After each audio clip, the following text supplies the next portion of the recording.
As-salamu alaykum, and welcome back to Jenna Loves Allah.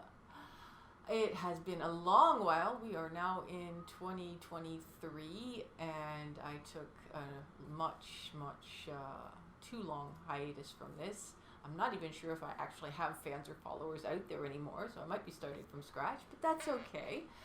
I needed a break. I just got kind of busy with things, and now I feel that there's just so much to talk about that I should get back to doing this. So hopefully we make this a regular thing again and get it off the ground. Today I'm going to talk about the internet and how it affects our lives. And without further ado, I guess I'll just jump into that. Peace be upon you, and thank you for joining me. Alright, I know you use the internet because you're seeing me. I know you use social media because you're seeing me. But I am here to make a very loud and clear warning that everything you see and do on the internet is not only monitored, but it is also something that can be very dangerous to how you think and what actions might be taken against you in the future. We are finding as podcasters on different levels that what we say and what we do is very greatly censored, and we can't always say or do the things that we want to do or be direct in our words, because the establishment, and I'll get into that in a minute, is very much set to use this tool as a way to control society, the populace at whole. World dominate. I mean, they want everybody to have some form of the internet in their hand and rely on it to communicate with one another, so that they know what we're saying to each other, so that they can be aware of who's speaking out against them and who's following them and who is a good little citizen and who's not, and who might be a danger in the future, and just having values which are different from the establishments are enough to have you under attack. And traditional Islamic values are very much against what they're here for. Let's face it, the internet is actually Satan's domain, and if you realize that when you use it, you will be a lot more careful as to how you use it, what you say, what you do, what you see. Now, there's a lot of good. I mean, we can use it for a lot of wonderful things to communicate with people who have moved overseas. We can use it to and see them face to face, which is really incredible. We can use it to hear scholars speak on wonderful topics. We can use it to do research, to share recipes. All kinds of wonderful things are available to us. But you must take into consideration the research that we do. It's the research that they allow us to see. It's not just a library, it's a censored library. The people that we watch, they're making notes. They're knowing who you are interested in, who you are listening to, and if they decide at some point to attack that person, then you being on the list as somebody who's a follower of them might be under scrutiny yourself.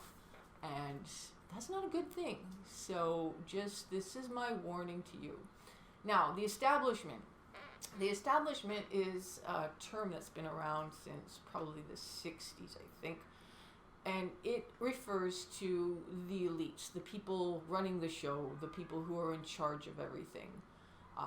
You see a lot of them at the Davos big meetings and stuff like that. But basically, to put it into simpler terms, it's big tech, it's the media in general, major media outlets, not little independent things.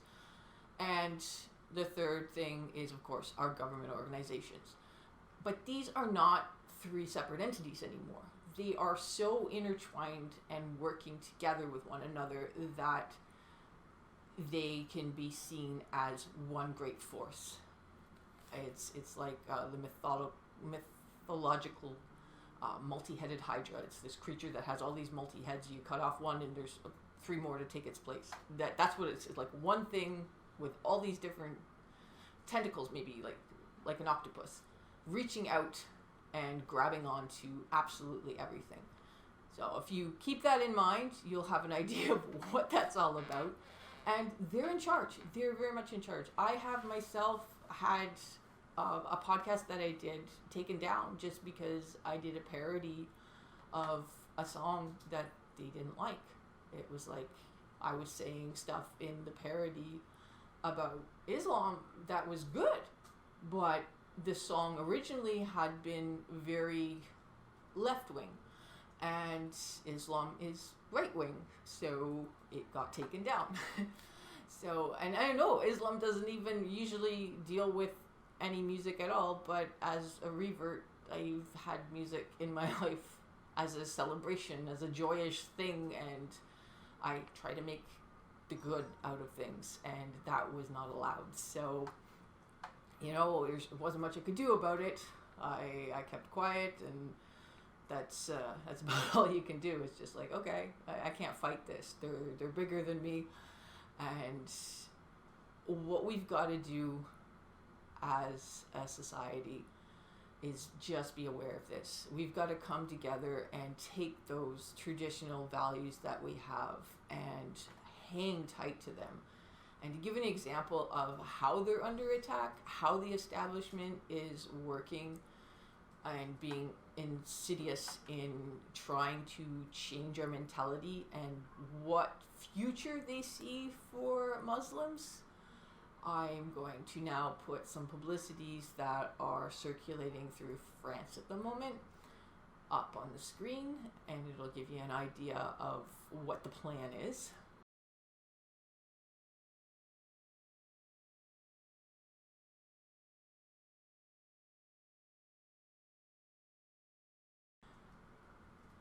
Okay, now, as you can see, these things are not exactly nice to look at.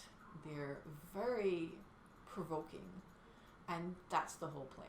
They want to get people worked up and excited and ready to attack, because as soon as you outright attack the establishment, then you are somebody that they can attack back. Then they're justified to go after you, to cancel you, to put new rules of conduct upon you, and basically eradicate everything that you value and work so hard to have. So the only way to really fight back against this is to completely ignore it on the surface, not to be not to see it as a provocation. I can't even talk today, sorry.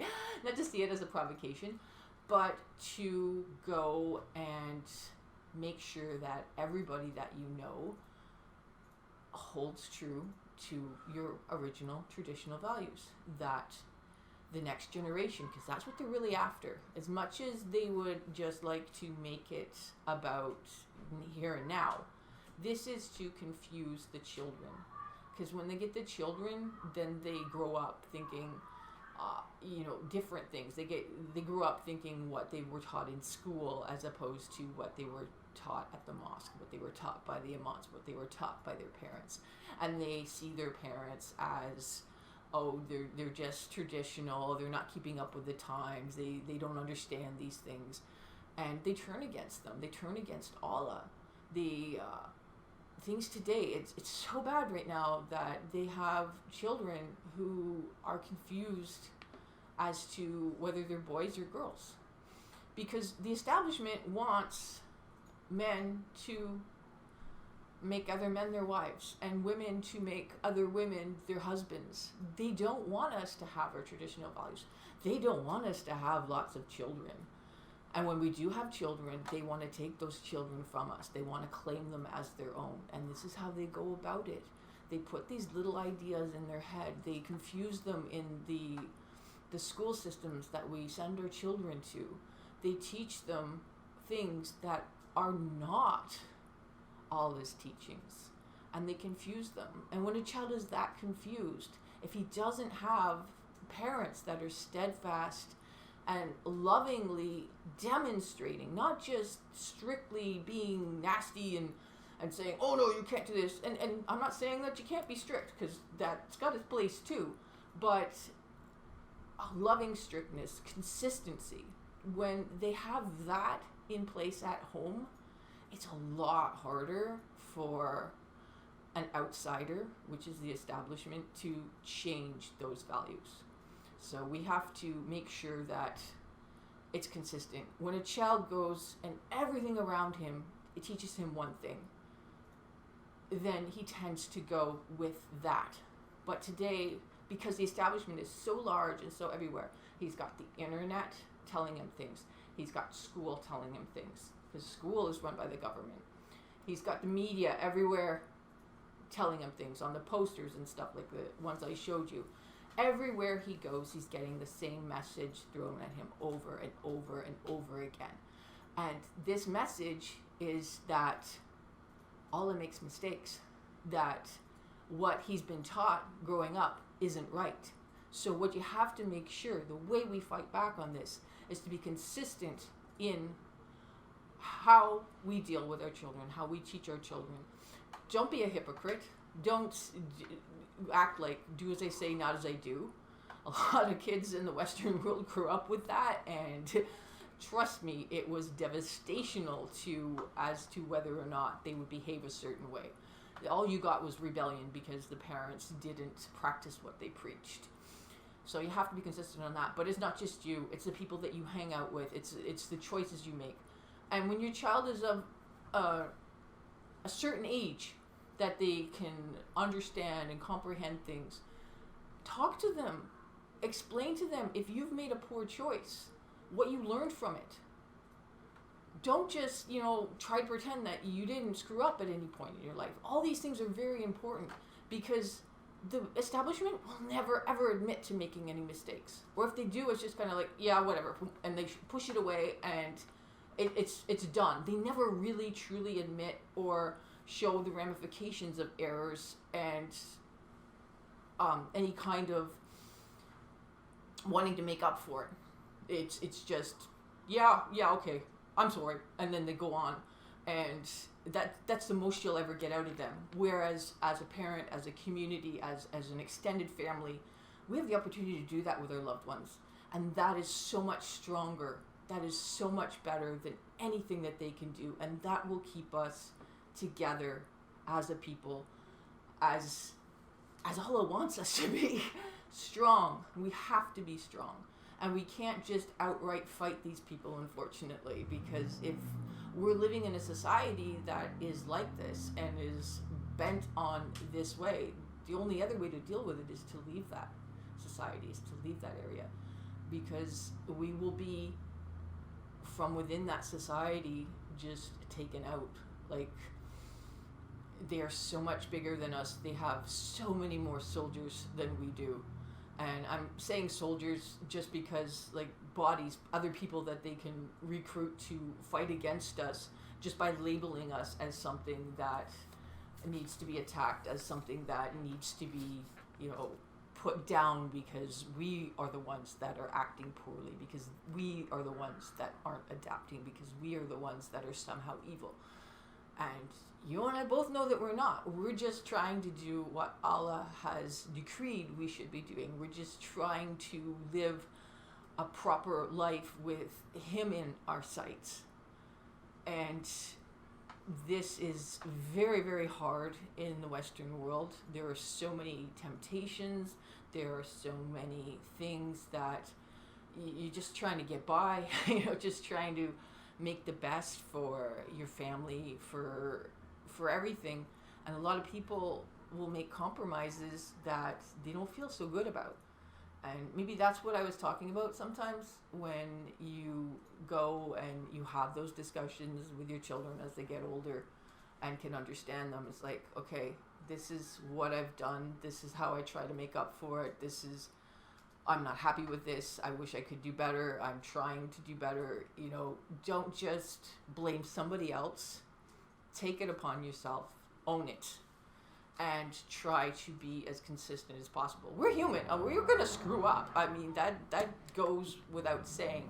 But if we will acknowledge our screw ups and not just point out what we don't want our children to do, but why we don't want our children to do certain things and what that can lead to, then we're going to be that much better and that much more likely to be followed by the children when they're inundated with all these other sources, all these other things that are coming into our face and coming and giving them this message which runs contrary to Allah's teachings. But it's an uphill battle. It's a really, really tough thing. And like I said, you got two options. One is just to make your community as strong as possible and grow it.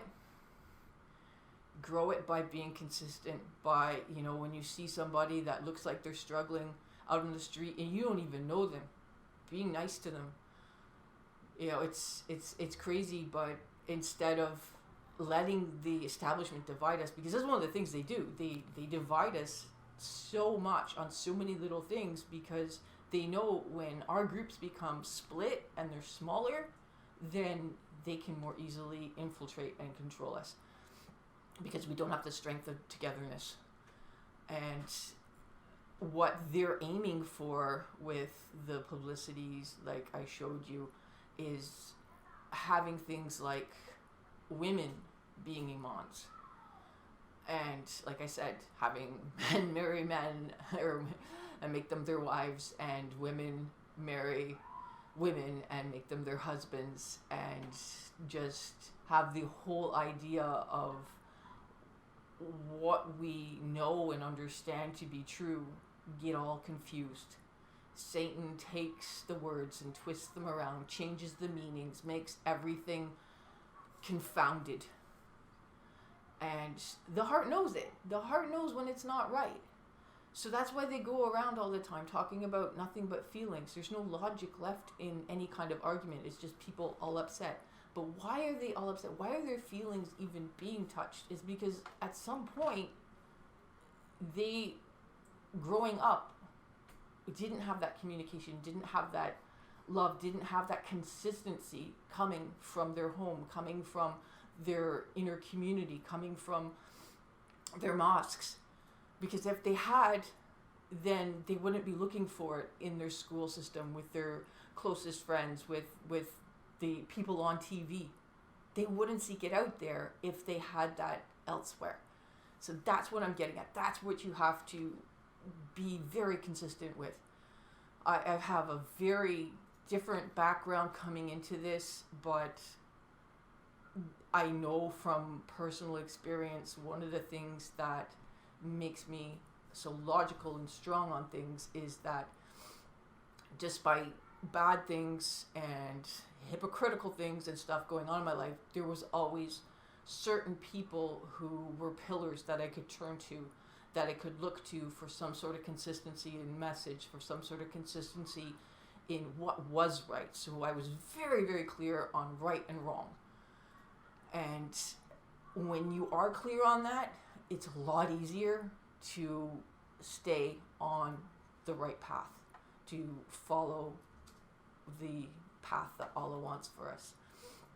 And it might not be an easy path. It probably won't be, but it's the right path. And sometimes the easy path, you end up going faster than you imagined was possible. And when you go too fast, you can have a serious fall, a serious collision, serious injury. But if you go along the path that Allah has set for us, even if you're only taking little baby steps, you're safe. You go step by step. You always go forward. You always progress. You always get to where you need to be in the time of the master of time, the master of everything. Like, it's doable. It just seems overwhelming sometimes, and we have to be patient with some of the people who are overwhelmed, and give them space and talk to them if they want to be spoken to, if they want to talk about things, and be frank. But don't let them sway you. Don't let them take you away from what you're supposed to be doing. And I guess that's about all I need to say for today. I hope you enjoyed my little podcast, and just be blessed, be loved, and share the love and life that Allah has blessed you with everyone around you. Take care.